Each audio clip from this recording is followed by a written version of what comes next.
Title: Gas. The invisible power. Meaning: let's explore the fascinating world of gas. Gas is a state of matter that has no fixed shape or volume. It's all around us and can expand to fill any space. Think of the air you breathe. It's made up of gases. Usage: gas is used in numerous ways, from heating our homes to powering our cars. Natural gas is a common energy source for cooking and heating, and gasoline is what makes your car go. Pronunciation: and when it comes to pronunciation, it's as simple as it gets: gas, with a soft G, and a short A. Importance of gas. Gas is essential for our daily lives.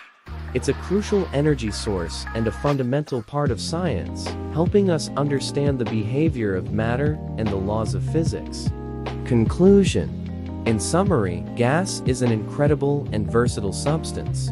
It plays a vital role in our energy needs and our understanding of the physical world. Thanks for joining us today on your channel name. If you found this information helpful, please give it a thumbs up. And don't forget to subscribe for more simple and informative content. Stay tuned for our next word exploration. Until then, keep an eye out for the invisible power of gas in your everyday life.